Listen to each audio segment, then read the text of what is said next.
Hello and welcome to a very special Follow Your Faith. This is our 100th episode. Um, the online ministry here at Our Mother of Sorrows goes back a little further than that. We're going to talk about that. We're going to talk to some of the people who have made this program so special. But I want to start by giving thanks, as I think all of us who are members of Our Mother of Sorrows do all the time, for the man seated to my left. He understood more than anyone else that at the time of COVID and when there were changes coming and people weren't going to Mass, if the people weren't going to come to him, he was going to go to the people. And he and a lot of other people, I don't mean to single anybody out, made the decision to move forward with an online ministry. And Father, you are one of the first parishes in the diocese, and I know that because I talked to a lot of people who launched this. Yes, it was a little rough in the beginning. You're about to see how rough it was in the beginning. But the important thing is you made the decision, because if you had been against it, or if you'd said we're not going, because we had to buy equipment, we had to do other things, this never would have happened. So faith was not only brought to more people, but it was strengthened, because truly, with this liturgy of the word and the broadcast of the masses, the online experience here at Our Mother of Sorrows means you're never out of touch, and you are helping people to strengthen their personal relationship with Jesus. I can't thank you enough. I've told you before, you're the reason I'm here. You're the reason I'm still a Catholic. I was leaving, but this is just remarkable and incredible, and we all collectively want to tip our hat to you. Well, thank you. I didn't expect you to do all that for an introduction. I thought you were. Oh, isn't that what you gave me the 20 for? I thought that's what this was all about. I was supposed to praise you. Anyway, no, I mean that sincerely, because this has been a pleasure. Yes, I got rooked into this, and you'll hear more about that in a little while, but it has been a pleasure. It's been an enjoyable experience. We get to meet some great people. We're going to talk to several of them tonight, but you did something special here, and I want people to know that it was your decision, your courage to launch into it was all brand new for a lot of people who were doing it, and it was only with your dedication and your persistence that a lot of us got, what'd we say? It wasn't volunteered. It was, Jerry, what is it when we're Voluntold. Yeah, voluntold. Yes, we were all voluntold to join this ministry. So that being said, we always start with a prayer. So we start high, and we've got only one way to go after that. So I just remember Ann is up there. I'll introduce everybody up there in a second, but she said to me one time, she goes, you can talk to people on Facebook. I said, really? I didn't even know how to do that. So we did that. And then you're going to see a clip of us first time trying to do that. But I remember you saying that. I said, what? yeah, You could do that? well, I didn't know you could do that. But anyway, so let's pray. In the name of the Father, the Son, and the Holy Spirit, amen. Thank you very much, by the way, for saying all that. So bless us as we celebrate this 100th episode of Follow Your Faith. It has been a joy, and it has sort of made my weekend complete. But bless us as we continue in any way we possibly can under the inspiration of St. Paul, the great communicator of all time of the gospel of Jesus Christ, that we might continue the journey, and bless us as we remember these moments going forward of being able to, in our own small way, to be able to go forward and to share the gospel in this fashion, in this program called Follow Your Faith. So bless us. Thank you very much. And God bless us. In Jesus' name we pray all these things. Amen. amen. This is, by the way, our third studio. I think we first started just downstairs sitting around. I was going to say, I don't know that I would call the first one a studio, but if you want to, that's fine. We were upstairs at one point. John, were you upstairs in your room up there? I think up there at one time. And then we went down to where now Jeannie has her office. And then we came over here because it was the biggest place. But anyway, so let me introduce our guests. Now, as I look at them, they're looking at the same way. Top left-hand corner, Andy Francesco, who was part of all this, and we kind of got started. And right beside her is John Livingston, whom you all know because he was on here for quite a while doing a lot of these things together. And then Teresa Tarvis, which is my niece. She's down below Ann there. And we got Teresa and Sabrina Messick and Todd Hillegas because they were the top 3 viewership sessions that we ever had. Right. So we got decided to get them on there, and then Ann and John to be with us and all that too. And so we're going to be asking them some questions ourselves. But I'm going to turn all this over to Marty over here, and he's going to kind of take us through. Steve did a lot of hard work. He's over on my left. Yeah, our tech guy who makes all this magic happen and has probably sweated away at least 5 pounds in the last hour trying to make sure this all worked and get you guys all in. Thanks so much for giving up your Sunday evening to be with us. And Steve, There's Jerry over there. yeah, Jerry Clark is hiding over in the corner, just doing what he normally does, and he'll make faces at us, and occasionally he'll say something, and we like that. He's now what was Ann in the beginning, but we've advanced since Ann was there because Ann would talk to us. Nobody could hear her because we didn't have her mic'd up. Now we've taken care of that. Yeah. So we've evolved as we went on. So Steve has put together some reminiscing, and the first thing I think we're going to see is the very first online. I'm not even sure if it had a title. You may recognize the guy in the middle of the screen. What you're going to realize very quickly is that A, he's not sure what he's doing. B, he really is not sure what he's doing. And C, he has no idea what he's doing. So just play along. Just remember, this was what people who happened to stumble on our online platform got to see. And Ian's trying to tell me what to do, by the way. Well, if anybody who knows you knows that's kind of a waste of time anyway. So, Steve, you want to start, and let's look at what the very... And I hope the audio works. And yeah, let's see if... Okay. Well, if they just see him, that'll be enough. Yeah. Okay, here we go.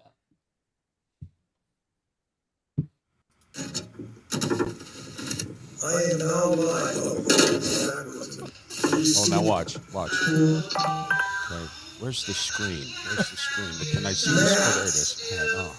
Who am I talking to? All right, somebody's talking. Wait. I don't like this light.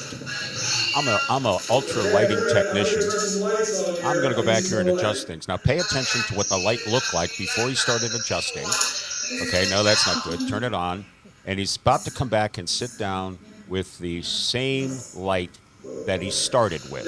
There you go. I don't think I was on. He changed I don't nothing. think I was on the Facebook page. All right, now you're on the Facebook. He's talking. Who is he? Who are you talking to? Is that? That's it. Okay. Man. Oh, there you go. You can always tell he's an older guy. Doesn't know about computers. Lean forward. Look in. Look, lost. Yes. What is he holding? Is that your cell phone? Okay, all right.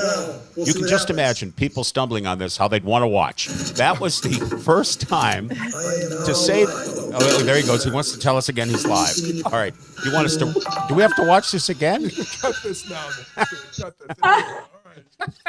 You know, the first question was, why do you think people watched your Well, after that, why would they have come back? The only thing I could think of is if that was the first one, they'd come back because they'd say, surely it can't be like that a second time. All right, Steve, what else do you have for us? And that was before this version of what we're doing, right? No, what do you see the first version of what we were doing? What do you see? Now, that? and this is, Oh, by is the way, this, talking about the birds. well, the opening of the program had a video of a seashore, and there is a bird that flies through that video, and it would be up. Steve, what was the norm before the show started? 10 minutes? 5 minutes. Well, it felt like 10, but anyway, the bird made several appearances. It was a single solitary bird. We took bets on whether who was it that wanted to take the bird out? Somebody. Oh yeah, Father Mark wanted to remove the bird. I said there's only one way to remove the bird, and I don't think we want to do that. But anyway, Yeah, we're going to see these birds again for about 5 seconds. we spent a lot of time talking about this stupid bird, which meant nothing. It's a dove. It was peace, love. It was. Remembers It's the Holy Spirit. Theater. It was the Holy Spirit. Thank you. All right, let's see the video.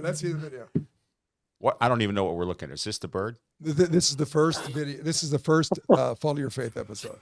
Yeah, there goes the bird. See the bird? See the Yeah, bird? See all it? right. There he is. It's a dove or it's the Holy Spirit, but he hated it. So every week we had to watch this bird fly through the frame. It comes through, every 30 seconds, Steve? Yep. Something like that. And Father Mark, why do we have to look at that bird? Why can't we get rid of the bird? So we changed the whole beginning of the program because he didn't like the bird. It's a bird hater. All right, now this Watch is this. Follow Your Faith Test number 1, 2, one. 10, 9, 8, 7, 6, 5, 4. Now we're back. Are we live still? There were some All technical right. Now, difficulties. For sure. folks, can you guys hear us again as we do all this? Can you hear us once again? Marty, you should be a Hopefully you newscaster or can. something. And if you could do a little thumbs up on us, I just want, can you pay attention to the smile on the guy to my right? Does he ever sell used cars? He kind of looks like that every once in a while. Like, you want to buy this car. We're going to keep doing this until we get it right.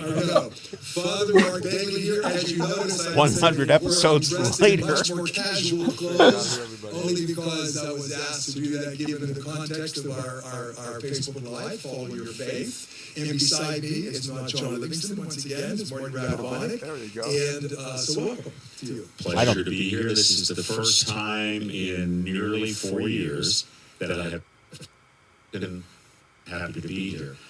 Because I think we have a real opportunity. When Father asked me, and I joined a little discussion. Well, let's be honest. I joined a little discussion group, and I was kind of like going to be a consultant to give them ideas about, okay, you're going this.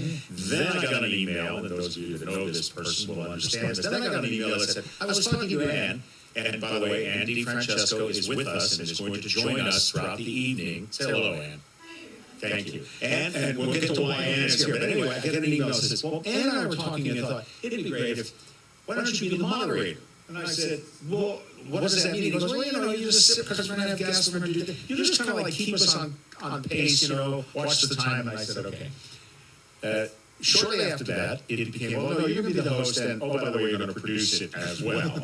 and one thing I've learned in my 69 years on this earth is that when a priest asks or tells you something, you do it. It's just, that's the way we do things. Yep. And that's one of the things I want to start off by talking to. We're going to discuss following our faith, which, by the way, is a takeoff over social media platforms. You're always asked to follow. Well, good. Follow this. Follow us for answers to the questions that you may have.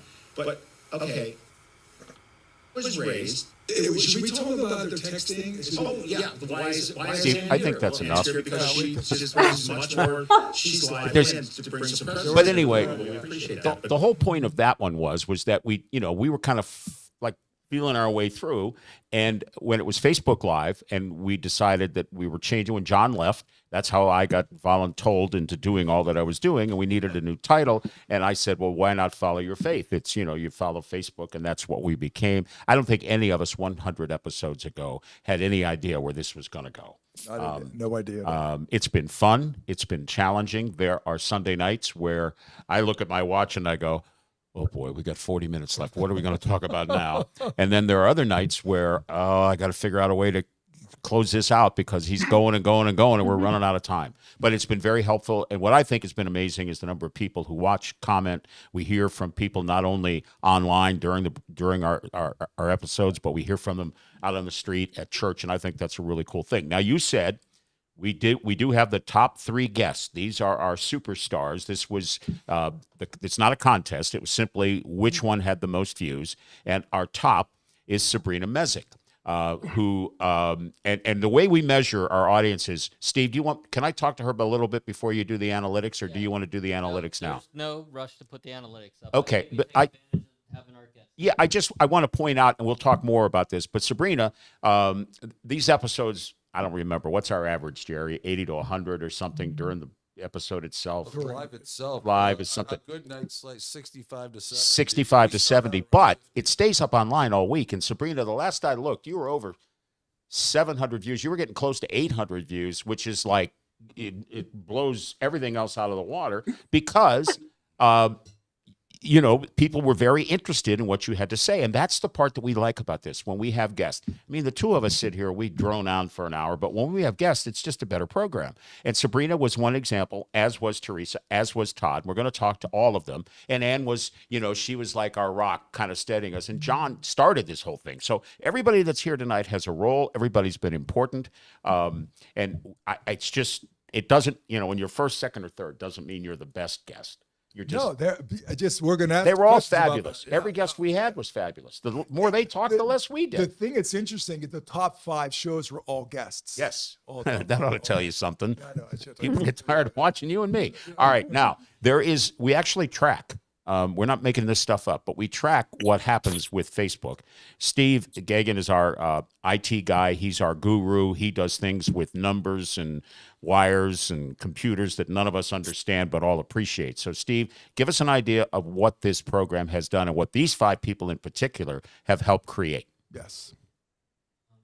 Yeah. So let me see if I can get the analytics up here quickly, and then we can talk. We're probably not going to understand them by That's looking why. at them. That's why we're letting Steve do it.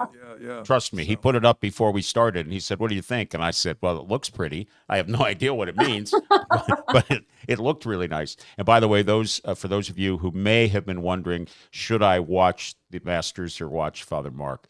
Scotty Scheffler did win his second green I jacket. watched the Pirates today. The Pirates. I was watching the Pirates. This will be the first final round of the Masters that I have missed in I can't remember how Oh, long. that's good. I'm good. Yep. See, that's your influence. Okay. Okay. All right, Steve. Go. All right, go ahead. Go ahead. So there's just some analytics here of just trying to capture the number of views over the year that we've been on, little over a year that we've been on YouTube. We went on YouTube last February, I think it was. And so we have over 11,000 views,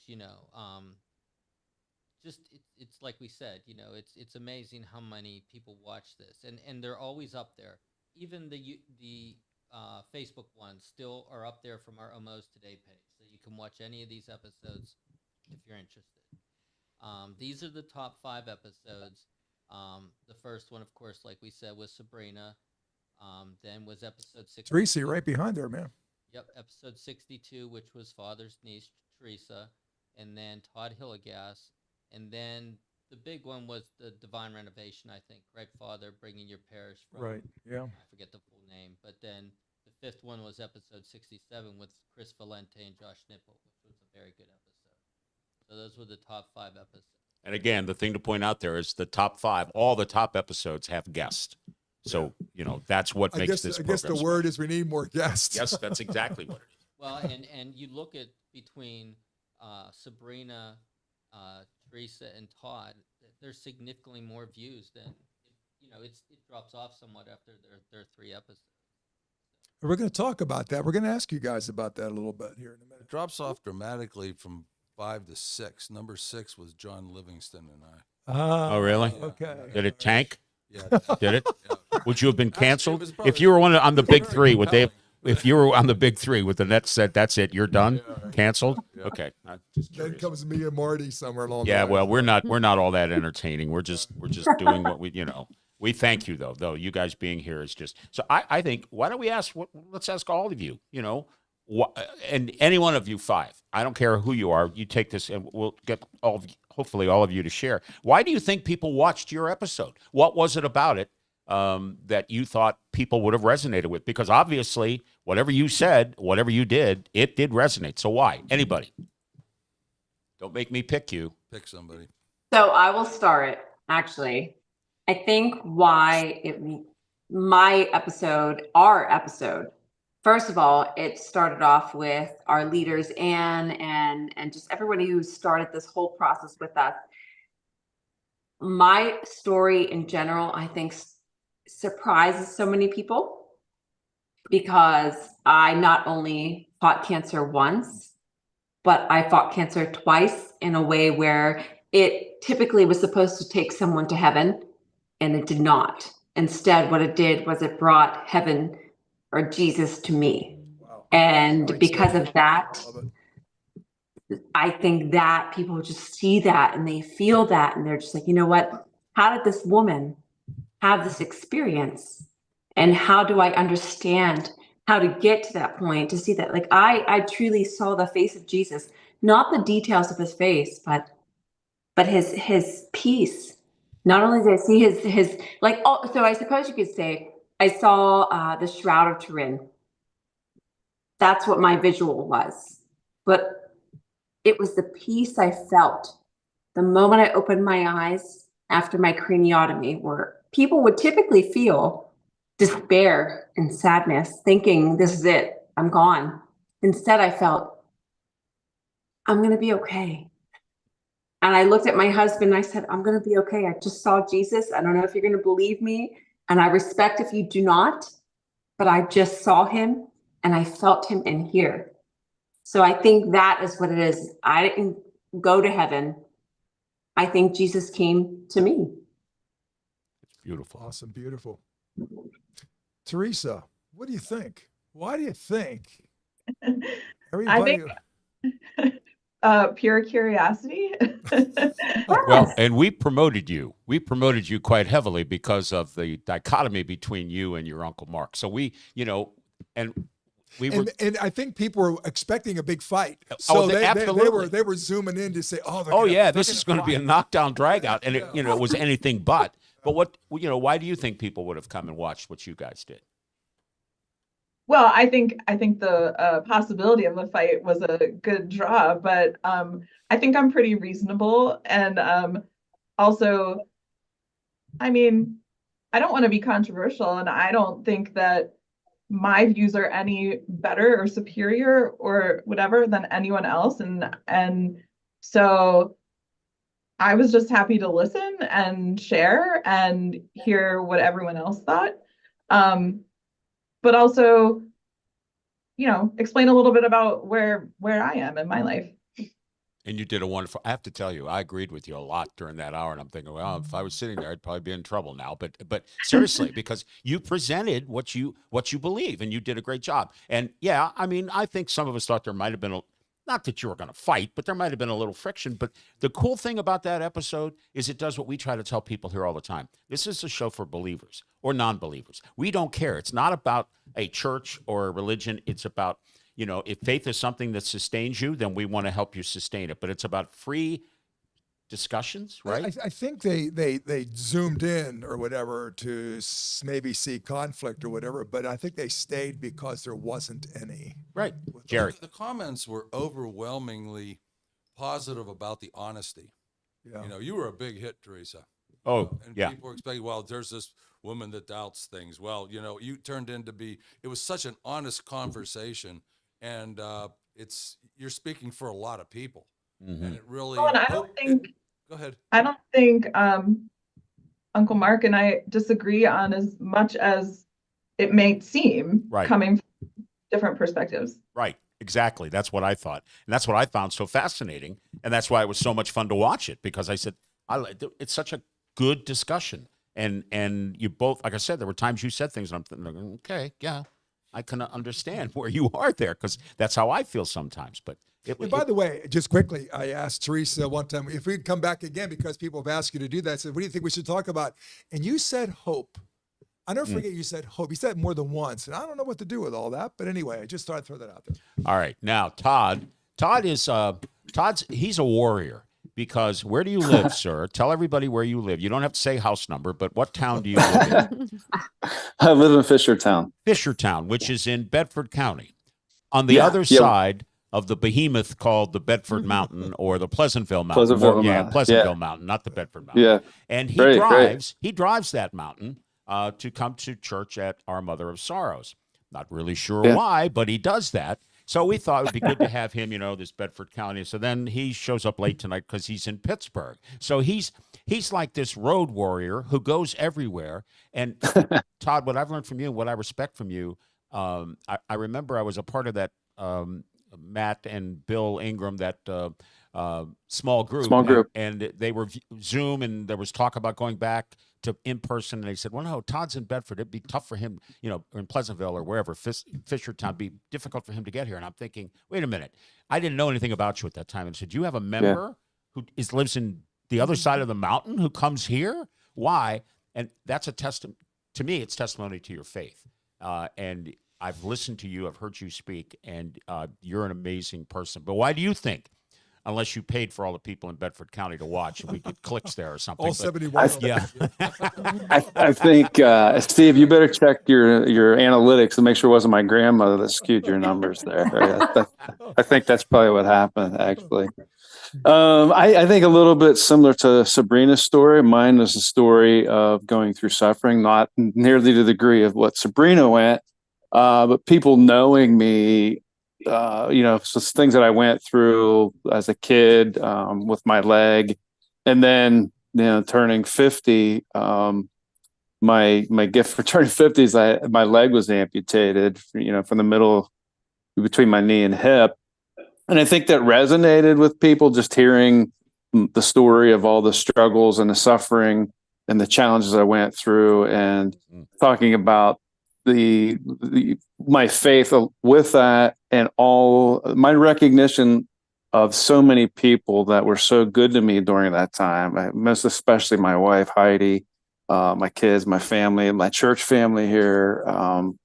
So that, and I have on here a cross on my hand. I don't know if you can see it. It says "Be Fierce" on there. And Heidi got that for me after I got out of the hospital.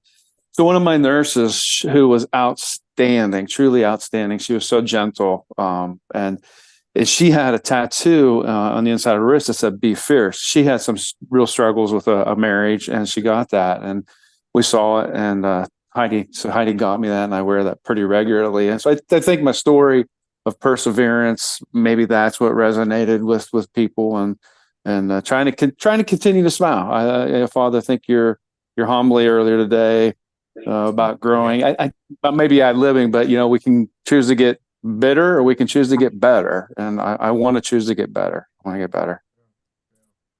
Awesome. Very good. Thanks, Todd. That's great. Yeah.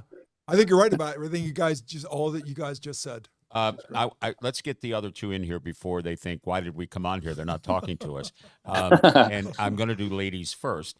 And Anne, you were involved in this from the beginning. You were voluntold too, I believe. Actually, I was voluntold. I think I that's think how that. it was the other way around. Yeah, Really? yeah. Oh, she told me what to do all the time. She was always. Well, now that explains a lot since she left. Now I understand the chaos even more, because Anne's not. No, but seriously, Anne, I mean, you got involved with this, and you must have thought. I mean, I don't know what you thought. What did you think was going to happen when you said, let's do this online stuff? Oh my goodness, I had no idea what was going to happen, and you could tell by the very first one. I mean, we were absolutely clueless. And I was just remembering right before we went on tonight this story where back in late 2018, early 2019, I can't remember, we were hiring a maintenance. We wanted to hire a maintenance director, and I interviewed this person. He came in the office. His name is Kevin Mansur. And I saw that he had a background in tech. And in fact, he was a former Geek Squad member. And I thought, oh my goodness, this could come in handy someday. And which is one of the reasons why we hired him. And oh my goodness, it came in handy. I mean, right as the pandemic happened and we were all locked down, Kevin just picked up the ball, and we just were able to, although it was hard to tell with that first Facebook thing, that was like an experiment between Father and I think. Kevin wasn't probably Michael didn't Makita involved in some of that somehow? Michael, was he somehow with that too? I don't know. Maybe it was just the church stuff with Michael. No, that's when we Yeah, with the produced music masses. later. Yeah, The yeah, masses yeah. director, Yeah. Michael helped. Yeah. Yeah, I think it was me and you. And you said to me something. Oh, we could talk to these people on Facebook. I said, no kidding. And then off we went. Yeah, he said he told us earlier he was stunned when you told him that he can actually talk to people on Facebook. I didn't know. Yeah, and that clip that you saw, that was the very first person who connected with us live that night, and you were stunned that you could talk to that person. I can't remember who that was, but that's what that was. I thought it was Carol Wilson was one of the first ones that was on there. I don't know why I thought that. Anyway, I know I thought that was it. But Well, you were you were a trailblazer, Anne. I don't know about that, but she really could be if she really wanted to be. She really yeah, could be. no, I Really mean, could be. yeah. This again, this was trailblazing, which brings me to John Livingston, who was the original. I guess I don't know. We call you a host, John. Is that what you were when you did that, or you were the guy that had to come up with everything and just turn the switch and put the quarter in him and let him go? Right? Is that basically what happened? Tell me what you thought about though at the time when you got you talked about doing this. What'd you think was going to happen? Oh, I've learned with Father Mark to not ever think about what's going to happen. Just, ride that wave, surf it out. No, I think I will say, like, going back to that very, very, very early stuff, there was something so honest about it. I remember, Father Mark, there was a mass that you said in the living room of Holy Grounds, and it was just your iPad faced up, like, typical boomer style, just saying mass. and there was a moment where you could actually hear the church bells ring, and you just stopped live in the middle of mass and just looked at it and listened. Um, I was in Denver at that point. Holly and I both were, and we'd started attending Omos virtually. And I remember kneeling there at that point and just sobbing because it was so real. It was just, I think it goes back, it was a personal connection in a time when we were all starved for it. So over the next couple months, I think I started just getting roped into Facebook Live as it was at that point, just sort of as a guest, come on, we've run out of things to talk about. Join us, John. I don't know. We did a couple message series. We did that one on Laudato Si.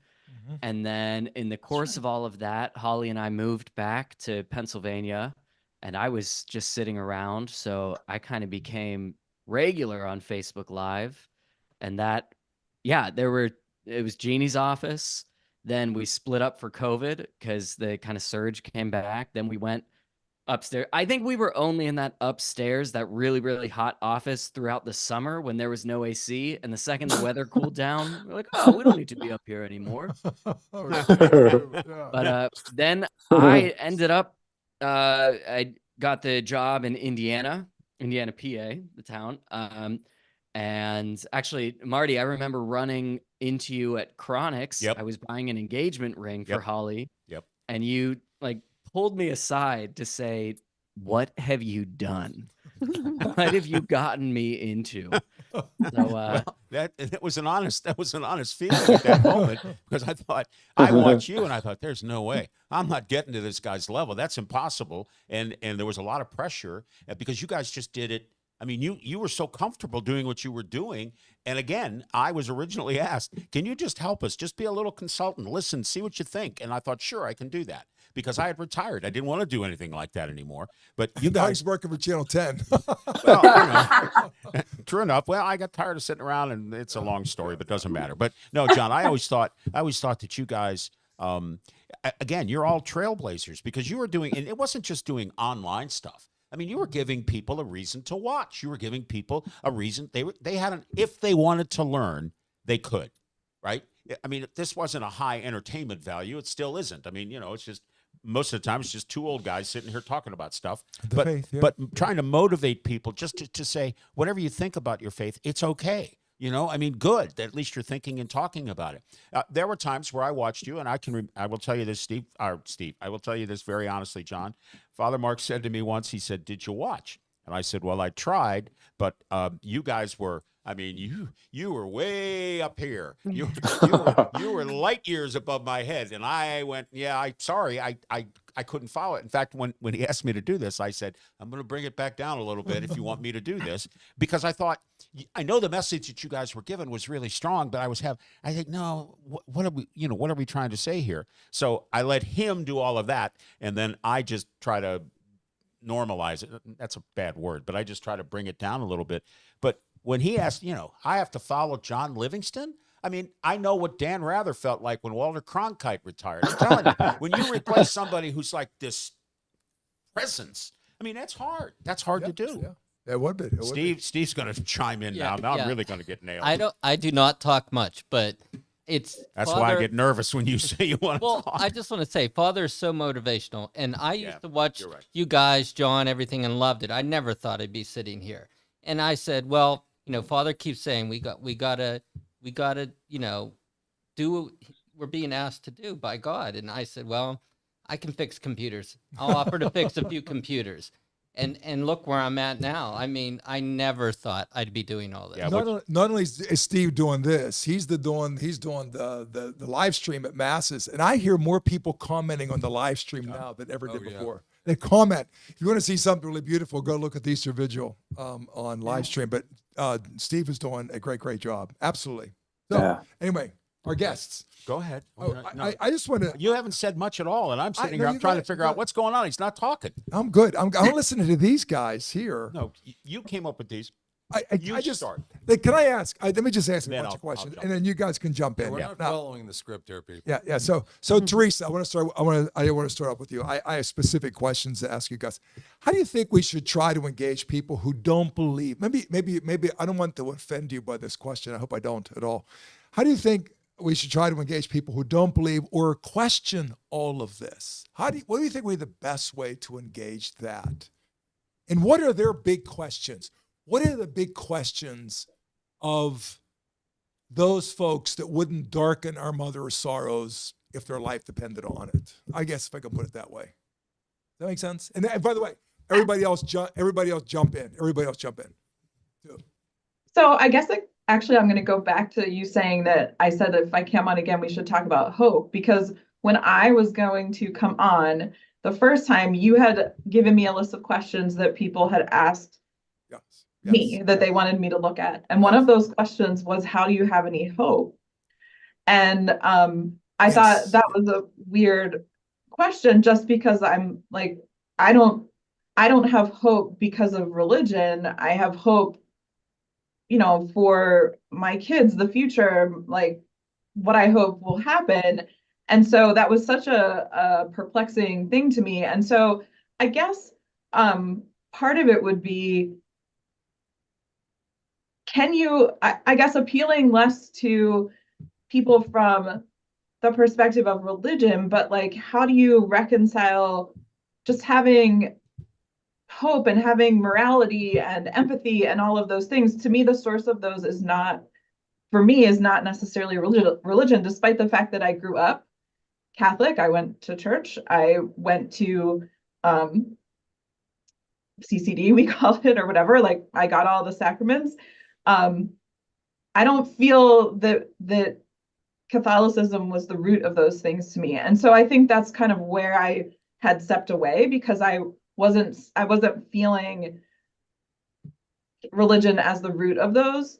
What do you see the root? What do you see as the root?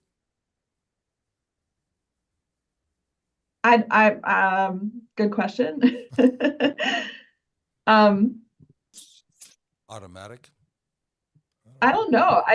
For me, I'll call out my dad for this. It comes from like working hard and doing your best, and just like being, well, and my mom too, but the work ethic definitely comes from my dad. But just being a kind person, being empathetic and caring about people regardless. And I just don't.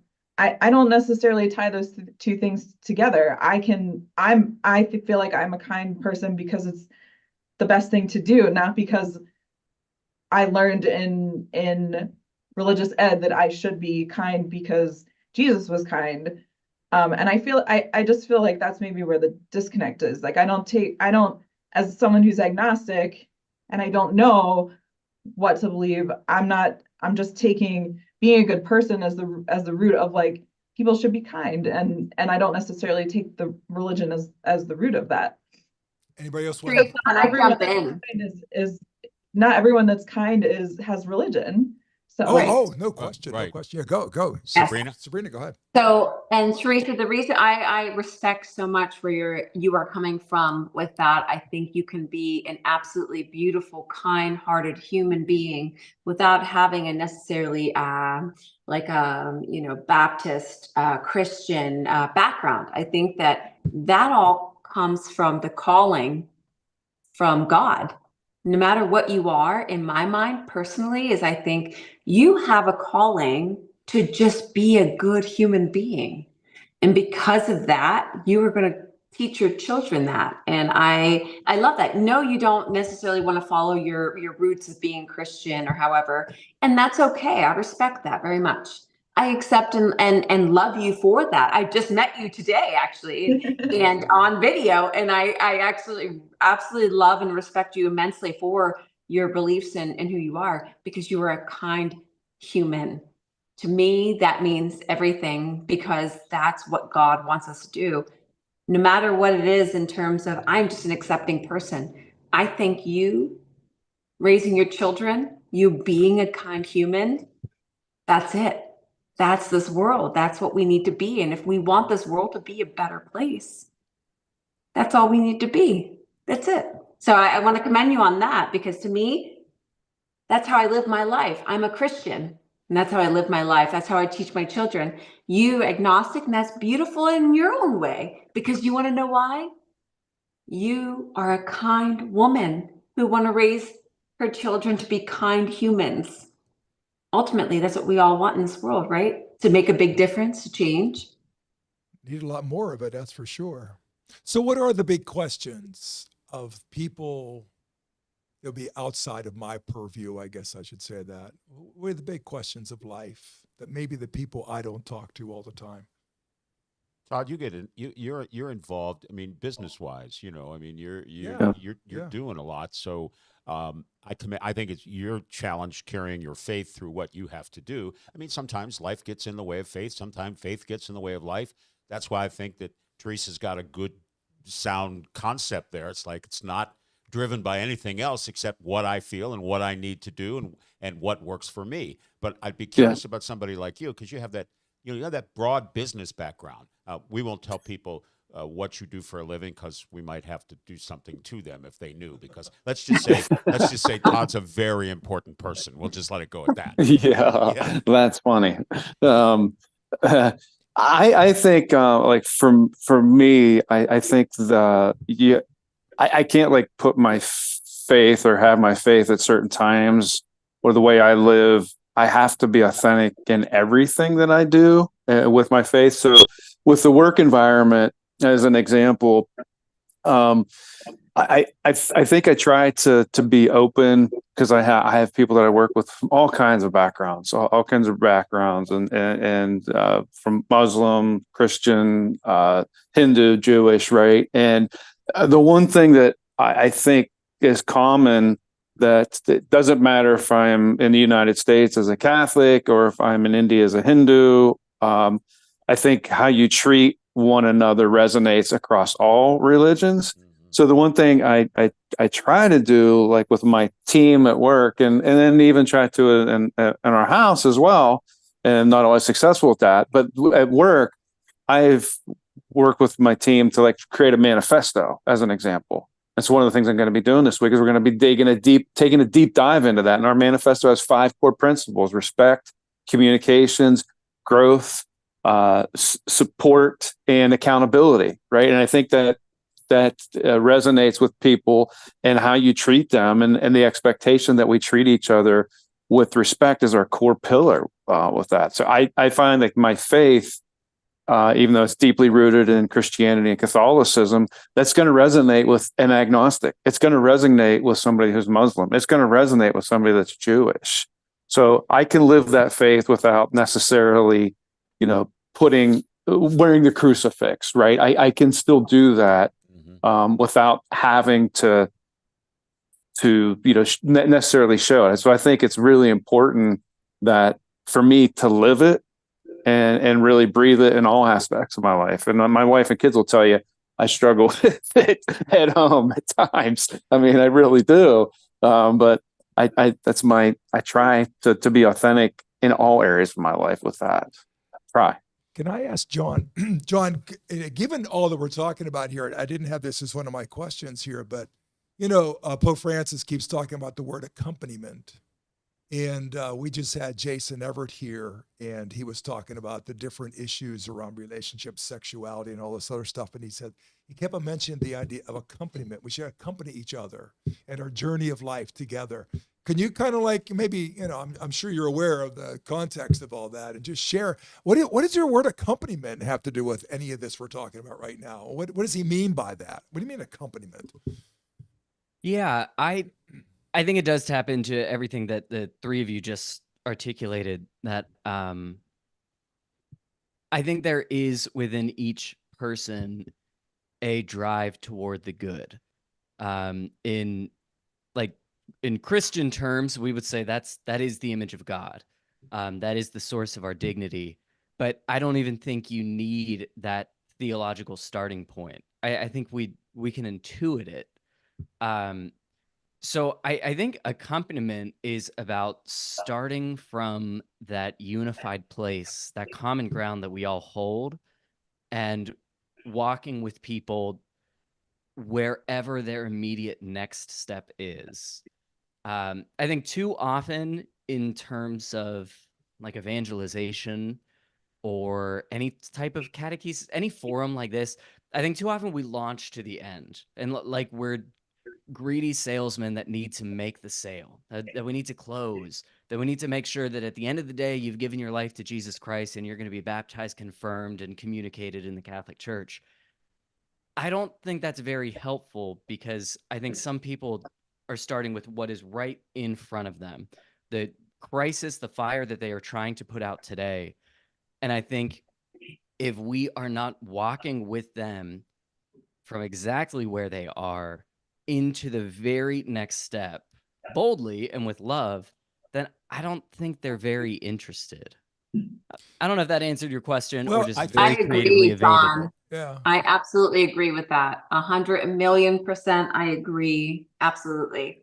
Could I agree. And I'm going to circle back to your question, Uncle Mark, about how we bring people in. I think religion has a bad rap of like being sort of judgmental. And I think Can you address Yes. that? That's my one question. Can you address Yeah. that? What would you say, Teresa? Start with you, and then we're going to skip to Ann because she's just going to jump there too. But what do you think are the biggest issues the church faces, whereby we don't do these things and we cause all our own problems? I think if you're not leading with, well, I think people think that religion and churches and that kind of thing is judgmental because what we see in the news is the way religion is weaponized and used to judge people. And so it's hard for someone who maybe is feeling like, well, maybe feeling like me, who's like, I don't want to walk in a place where I'm going to be judged, or I don't want my kids to see people being judged. And if the message instead is that it doesn't matter who you are or what you're going through or where you are in life or the kind of family you have or the struggles that you're having, then it feels more welcoming.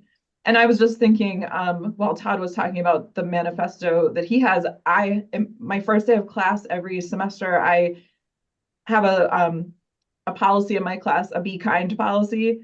And where I tell the students that this is a safe space. It doesn't matter what, and I have adults, by the way, I'm not teaching children, I'm teaching adults. So, but I still am like, this is a space where you should be able to ask questions and not feel judged. And my students really respond to it. And they have told me that they feel very comfortable in my class. I think because I'm starting it by saying, this is a judgment-free zone. This is kindness. Now, class and church, totally different. But I think if the message is, we're here to help you and we're going to respect you along the way, then that's very different than the way religion is portrayed in the media. I think not only in the media, but I also think how we were raised, Teresa. Like we were raised a different way than it is now. And I say that in a way where, I'm one of the leaders for our youth faith formation of high schoolers. And I'm a part of the confirmation class of 11th graders. And that's a tough class where they absolutely, they don't want to be judged. Mm-hmm. They want to be accepted and they have tough questions like we did. Yeah. Right? Like we had an immense tough questions. And to me, the base of all of it is, without diving too deep into it, is I want you to know you can come here and ask me any hard question and talk to me and Father Mark, your uncle, Father Mark, who is incredible and comes to our classes and he talks about these hard questions because it means so much to them. One of those it is about acceptance. One of those kids ripped on us today. I mean, absolutely. He just ripped on. He says, "Church is so." He's going on and on and on about it. I went, absolutely about judgment. Yeah. We're not about judgment. We're not, and I think that's the misconception. Yeah. And I would like your take on this because you've been here a long time. You know how this place has changed. You and I talked about this a lot when I first came here, and I told you I came here because I was looking for a place to be fed, and I found it here. And this is a totally different. I mean, what is our church? I don't think of our church as a institution and our Mother of Sorrows as being one and the same. They're two separate things, which is the beauty of being here. And you've seen the kind of growth, the change. How long have you been a member of this parish? Almost my whole life. Okay, so Oh yeah, huge change. right, and it's not church driven, is it? It's what I like about this. Don't you think it's people driven? I mean, are we judgmental? I don't think we are, but maybe we are. Like we have our Ann? problems. No, I don't think we're judgmental. However, Teresa's right. I mean, the media puts forth the ugly face of, Christianity by far. Not only Christianity, but Islam, and I mean, all the wars that are going on now. I mean, it's all kind of religion driven. So we have a uphill battle that we face all the time. But I think from the beginning of time, we've had that. From the beginning of Christianity, we've had that battle. And I think I'm interested in what Teresa has to say. I think sometimes I feel the same way as Teresa does. And I know a lot of people who are not driven by faith at all. So it's just something that I want to understand and to be able to connect better with people outside of my faith, for sure. So I think I'm always interested. In fact, I find myself on YouTube looking at conversations like this all the time. It's a fascinating topic, and it's taking up so much time of this show in itself. So like, obviously, this is. And so It's my telltale. questions are moot at this point. All the questions I want to ask each of you. I just looked at my watch and we have 8 minutes left to do this. So I have one question. Now we could do this for like 2 hours. I think I was worried about not having enough to say, but anyway. So what now? Todd, we'll start with you and work our way up. How about this? Let's take a minute or so. What do you see as the message people need to hear today? I think I'm going to tie it into your last question a little bit, and with what Teresa's saying about the judgment. But I think we got to be real careful. And Jason Everett, I think, explained it better than anybody. I heard it last week. Whenever we're talking to people in tough subjects where they feel like they could be judged, we have to have one hand connected to reality and the truth, and one hand connected to them in love. And I was talking to Joe Nybert after Mass today, how that's difficult to speak. It's something that I think it's a gift, and it's difficult to speak to somebody in love about truth and reality without coming off as a jerk, right? And judgmental. And I struggle with that. That's something I pray about. How can I be more loving, but yet not lose touch with the truth and with reality, right? That's something I struggle with. Awesome. Right. Well, you wanted to give everybody an opportunity, so Teresa's up next. All right, go ahead. What should we do differently, or what are we?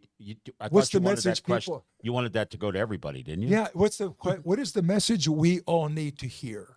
And we're not talking about religion. We're just talking about people to people, person to person. Yeah. What like if we're gonna continue for the next 100 sessions with all this? What is going to be kind of our message people need to hear?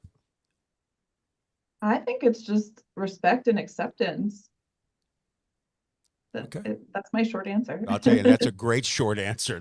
Yeah. That does. All right, Sabrina, you're up. Yeah. I think Teresa absolutely hit it right on the head. I think to accept yourself, not only for me to accept you, but for you to accept yourself is absolutely key to what we're doing here in our world. To accept, to love each other, to know that not necessarily does one faith, like I can look at a Muslim and look at a Jew, and in my head, I don't know what it is, but I wonder, like, why can't we just all get on the same page? In a way, we are, but in a way, our religions are so different. But to me, our hearts are the same. Yeah. We want to be good and kind. Let's journey together. Sure. All right, Ann, you're up. Oh, I can't say any better than everyone else. They just did. But I think I'm sorry, Follow Your Faith has that platform where you can talk to different people and keep a dialogue going and about these different topics. And hopefully people can tune in who normally may not step inside the church. And this is a nice opportunity for people to learn and expand their views. So, John? Sabrina, don't leave us. I know you're walking. I'm not. I'm trying to go somewhere with better lighting. Well, we're almost done. We Thanks can for making see the you effort just at the end. Is this like Father Mark the first time? You're going to turn lights on and off? John, go ahead. Yeah. Go ahead. First off, Marty, we're not almost done. I'm going to filibuster for the next hour with my response here. I'll tell you So- what, you do that. I'm almost done. You just keep going, buddy. Great. No, what's the message people need to hear? And kind of, I'm really thinking about follow your faith. I think one of the most important things that the church can do, and leaders in the church, especially leaders who have microphones in front of them, is to open up the understanding that faith is far more questions than answers. And even the answers that exist, there are several answers. I know you just had Jason Evert there. I mean, you could bring in another theologian who would go toe to toe and destroy him. You know, like there are wide open questions in theology, and I think creating a space for people to explore the questions and realize that we can hold a multiplicity, a plurality of answers as long as we are all moving together toward that goodness that we call God, but you might just call the goodness inherent in the human person. So, short answer, way more questions than answers, and creating a space for those questions is good. Do you think, would you change anything about what we try to do here? And I mean that honestly. We try to engage. Sometimes it's tough. I mean, we've had 100 episodes. You think it's easy coming up with 100 topics that people are going to want to watch. It's not. John, you would know that probably better than anybody. But is this something that's working? Should we expand it, shorten it, change it? I'm just asking. I'm not asking you guys to have the perfect formula, but just what do you think? Just an honest. I'd say two things. One, don't be afraid of any topic. Don't be afraid of anything. And two, more Jerry Clark. I just woke up. What was that? He just said you're going to do next week's hour by yourself because you're that. It's kind of funny. One of my questions was, what are the issues we should that we're afraid to talk about that we should, and what are the ones we should not? And kind of like, I think you answered that one, John. I want to ask Jerry over there. What do you see as the message people need to hear? 30 seconds, Jerry. We're running out of time. No, They I'm all- kidding. They all kind of hit it, and I think John added a good thing at the end too. Because we have a lot of different directions. There's truth out there. There's our own lived experiences. We need to keep learning from other people and their experiences. Start with Teresa the whole way up. It's just being kind. We Christians are like the only view of God people ever get, and have we blown that? We've blown it. Yeah, we have. And chased so many people away, just ditto to everything they're saying and pull it all together. We could ask Steve over here too. What do you think, Steve, is the message people need to hear? Oh, I agree with everyone, and I think it's just from just learning about our faith too. I think we all have a habit of starting too late. And just learning about our faith. We do. I just went in with you. Forgive me. I'm so sorry, guys. You went into the dark. No, I'm back. I promise. That's all right. You went to Father Mark's School of Lighting. We understand. Off, on, it looks great. No, I want to throw in one thing. You talk about Alpha all the time, and the Alpha Away, the Alpha Retreat, which is I was just listening. Nikki was a guest on Kate Bowler's podcast 2 weeks ago. She did an hour with him. It's fascinating. And Kate Bowler is somebody that if you're not listening to a podcast, you should listen to hers, because she goes through all sorts of things. And she was talking, and he was saying about that moment during the retreat that happens to so many people. It was a moment for me that changed my entire look, my entire faith view. It didn't make me a stronger Catholic, didn't make me a strong. It just changed me into looking for that relationship. And so that's something that Omos brought to this community. So hats off to you for that. You got to say a quick goodbye. Yeah, I don't know. Was this a successful 100th anniversary? I think it was. Am I allowed to say that? Well, Yes, absolutely. For statistics, Checks in the mail. For about statistics, we're probably about 20 people above our average. Yeah, well, a lot of which people means joined everybody us. watching through Yeah. the week. This will be Yeah. a big show. This will be a big show. Yeah. Yep. My Father grandma Mark, was can one. I Thanks to say all of you. something to you? Thanks, you guys, for doing this. Yeah, Thanks for Father Mark, having can us. I I say have to- something? To Marty, to Father Mark, what I want to say to you is you guys have changed my life. That although Jesus has changed my life in the way where I've always been a Christian, but I've never been so much of a Christian than when the hardships of my life really, really made me the most desperate. Is that when I saw Jesus the most? I was so desperate. And that's when he came and he said, I am here. I will never leave you. And I actually saw him. Not only did I see him, but I also met you two who have been influential and beautiful. Marty, you say I am the person who helped you through your medical needs. No, it was I my, was my there. open heart, kid. You got me through it. You Yeah, were the I angel didn't by want to my say it. side. I I'm wasn't telling you. sure. But also, Father Mark, but you also have opened your heart to me. Not only so much, you have been the vessel in my life, and not only in my life, but in a lot of people's lives to say, you know what, you are welcome in every way, shape, form, come because you are welcome and I love you. So I can't thank you enough for being that vessel from God to us. Thank you. And we're going to, next week, you're going to hear me say this is a judgment-free zone. I'm going to say that next week. So we'll see how. Hey, thanks to how it all goes. of you for coming and We're giving over up your time. hour. We appreciate it. Thank you we're very gotta go. much, everybody, for coming. Thank you. See you. Good night. Good night.